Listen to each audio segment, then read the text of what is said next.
WCBI News at 6 starts now.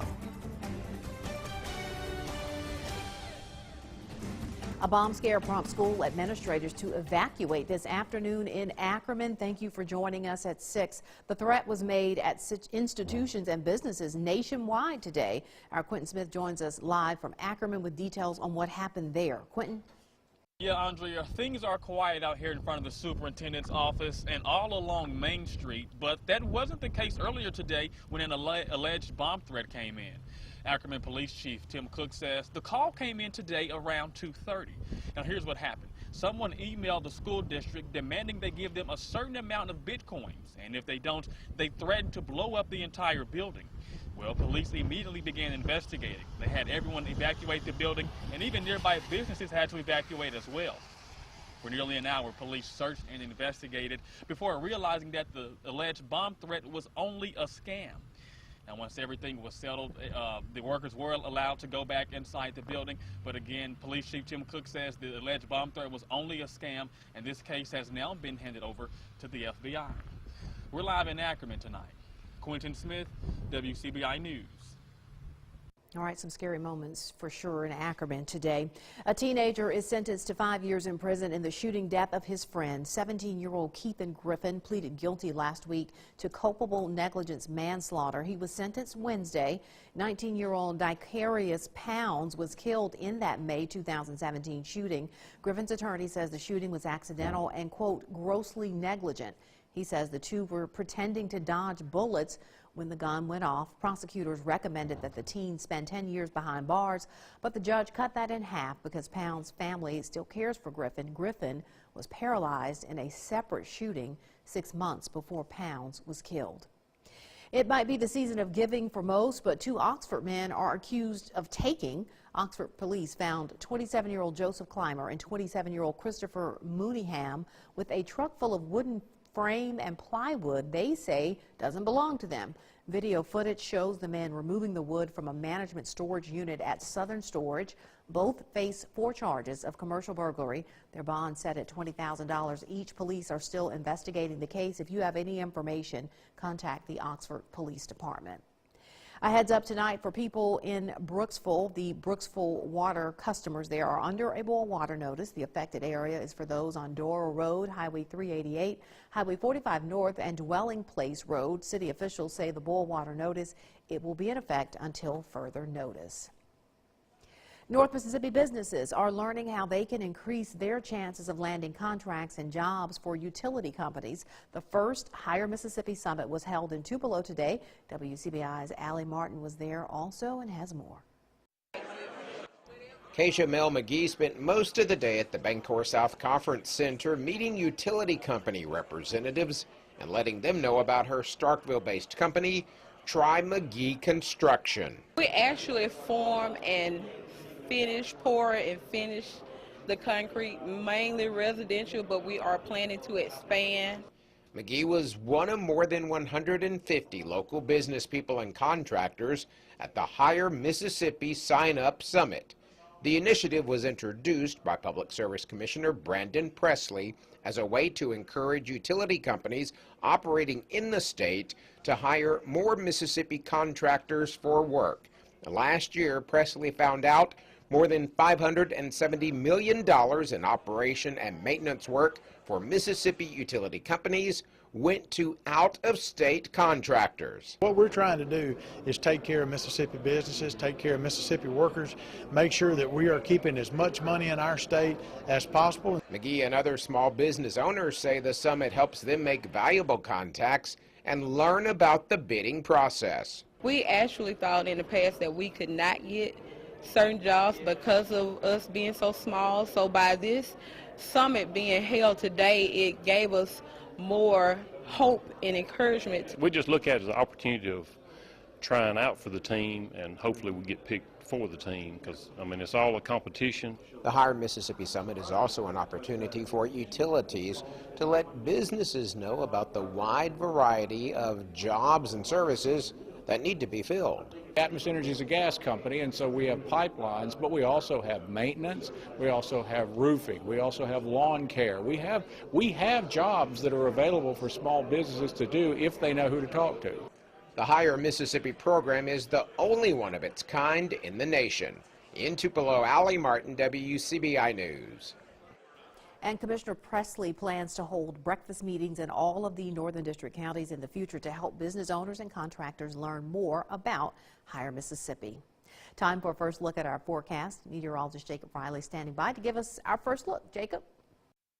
Hey there, Andrea. It is a bit of a nasty afternoon and evening out there. Right now, looking at downtown Columbus, we have a few raindrops here on our Alpha Insurance Skycam. We're currently sitting in the middle to lower 50s across the area right now. That rain is really beginning to move into our area, and it will continue to do so as we go overnight. Here's that rainfall across our area. Have even more out here to our west. As this pushes east, we're going to see our rain chances increase tonight. And another thing we're going to see go up is those wind gusts. So you may hear a few branches hitting the house later tonight, but no severe weather to worry about. Andrea?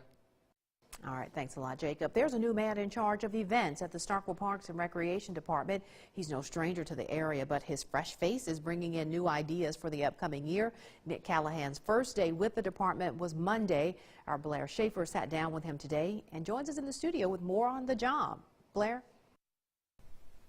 Andrea, Nick Callahan might hold a new position, but he is not new to running sporting events. He was actually an intern at Starkville Parks and Recreation and worked for the Mississippi Golf Association. He says that experience is what prepared him for this new role.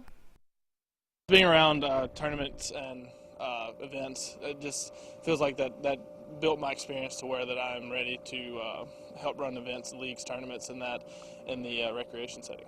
With new faces comes new ideas. I'm very excited. It's always wonderful to have a new person coming on who gives you a new vision and new energy. Basketball, soccer, and baseball are sporting events most are familiar with at the Sportsplex. Callahan says he hopes to bring in some non-traditional sports as well. Maybe like an outdoor adventure segment, or something like that, something a little unique that maybe we haven't ever seen before. One sport Starkville hasn't seen is lacrosse.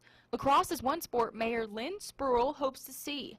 In her eyes, the sky is the limit with a state-of-the-art facility. Oh, I think the future is unlimited. I am looking forward to us doing a premier sports tournament facility that will serve both as a rec facility during the day, days of like Monday through Thursday, and then Friday, Saturday, Sunday we will have some tournaments. Bringing in new sports is also a big plus for the Bulldog City.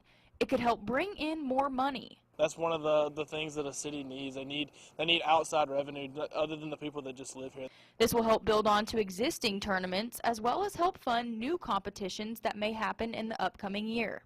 While 2018 is not over yet, Callahan already has plans for 2019. Starkville is scheduled to host the 2019 Youth Soccer Tournament, which will spark the new era for Starkville's Park and Recreation Department. With a big year coming up, Mayor Lynn Spruill says she hopes to have the #1 park in the state of Mississippi. Andrea? All right, Blair, thanks a lot. Lights, camera, and action coming up at 6. Why an international film crew is right here in North Mississippi. That story coming up. Welcome back. A Belgium TV crew is in Calhoun County this week filming the Sheriff's Department. It's part of a new TV show that will be airing in Belgium next year. Our Jory Talley joins us in the studio with a look at the cameras in action. The 8-episode series spotlights how different police forces operate across the world. The Calhoun County Sheriff's Department will be featured. The show is called Andy on Patrol, and it will air on VTM, the main commercial TV station in Belgium.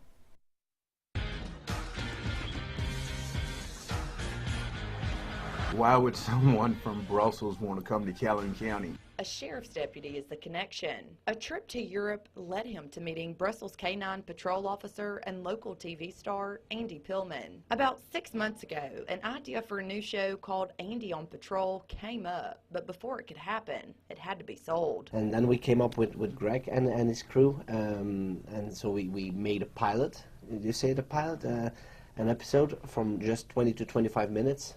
To show the channel how we like it to be. and then they bought the program, and now we're here back for another five more days to shoot. But before any filming started, Sheriff Greg Paulin also had to be sold on the idea. After exchanging emails with Andy and explaining to me that this would be done in a very professional manner to shed a positive light on law enforcement, not just in Calhoun County, not just Mississippi, but all around the world. The crew will be on patrol in 8 countries. Here when I'm going on patrol with Jimmy, he knows everybody. He knows that that guy is going over there, that guy went over there, so that's wonderful. If you go to New York, for example, they don't know everybody. Each force has its own needs to comply, and its own specific problems, and they address it in a certain way. There's always something to learn from that. The director of Andy on Patrol says there's a lot to be learned from Calhoun County. The size here is about as big as the entire capital of Europe, Brussels. That's the size they're covering with 2-3 police. So it's pretty amazing, and they have to do it alone. Where in Brussels you have like an enormous force to cover that area. The crew will be in Calhoun County for the next 5 days. Some of the countries that will be featured on the show include South Africa and Romania. Well, your Friday is looking wet, but a little bit warmer than what we have been. We're going to top out there in the lower 60s. Rain sticks around through Friday. I'll let you know when that sunshine is going to return coming up after the break. Stick with us. Your WCBI First Alert AccuWeather forecast with meteorologist Jacob Riley. Starting off with a look at our Alpha Insurance Skycam network out there, we have a couple of raindrops on the camera lenses here across the area here in Tupelo. Looking out, you can see a few hitting the lens there as well in Columbus and Louisville. That's going to continue as we go throughout the remainder of our evening and overnight hours tonight. Here are those rain showers on radar right now, pushing off to the north and east. That movement will continue as we go into the overnight hours. Our main storm system out here across central Texas, that's going to continue to pull off to the east, bringing us even more rainfall for your Friday. But for tonight, Futurecast picking up on that rain here as this front begins to pull up in through our area, increasing our rain chances for once again early Friday morning. As we go throughout the day on Friday, this will continue to lift to the north. We'll see those rain showers stick around Friday night on into Saturday morning, and by noontime here on Saturday, most of that rain is on off to our north and east. We could see a few showers linger around northeastern portions of our area, but then on Sunday, those clouds begin to break. That sun comes back, leaving us with a nice Sunday afternoon, so get out and enjoy it if you don't have any plans. But for Friday, we'll top out at 62 Fayette, 64 in Reform. Those winds are going to be coming out of the southeast at around 10 to 15 miles an hour, keeping us at 60 in Carthage, 60 degrees there in Louisville and Ackerman as well. Those southeasterly winds are going to help us to keep those rain chances at 60% here, topping out at 61 Tupelo, 61 Houston, 61 as well there in Aberdeen. So a wet Friday is in store for us, and before all is said and done with on Sunday, we could pick up around a half an inch to even a little bit more than that across portions of our area. So before we get to that sunshine, we got to get through the rain there on Friday and Saturday, but Sunday, that sun begins to come out in the afternoon hours. Monday, that sun is going to stick around. We could see a few clouds. Wednesday may see a few sprinkles, Andrea. I expect us, though, that we will remain dry throughout the entirety of next week. That sounds good to me. Thanks a lot, Jacob. When you needed a score, these were the guys you could count on. We reveal the Offensive Player of the Year for the 2018 season next in sports. WCBI Sports with Tom Ebel is brought to you by your local Ford dealers. Go further. Kylan Hill, Marcus Murphy, Jack Abraham, Eris Williams. Just a few names of some players that have been named End Zone Offensive Player of the Year. We narrowed the decision down to 6, as hard as it was. And while all of these players dominated, one was electric every Friday night. There were few players more dynamic or relied on than Houston Hilltopper Jalen May. 2,983 total yards of offense, 38 total touchdowns. May rushed for 1,900 yards, threw for 600, caught more than 100, and also hit almost 250 yards returning kicks. Losing Uriah Shepard from a year ago, Jalen stepped up, leading the Hilltoppers to its first division title in a decade. Whenever Jalen had the ball in his hands, you thought something special was going to happen. And more times than not, it absolutely did. Jalen May is the Offensive Player of the Year for the 2018 high school football season. The nominees, it was real tough. All fantastic football players that will and deserve to be playing at the next level of college football. Corley Hooper of North Pontotoc. This won't be the only list Corley will find himself by the end of this week. Dree Clark of Starkville led 6A in touchdowns. Jaquarius J. Rock Williams, a one-man wrecking crew for the Tupelo Golden Wave. Nanawaya's Caleb Warren, a big reason why Nanawaya had over 5,000 yards rushing as a team in their state championship year.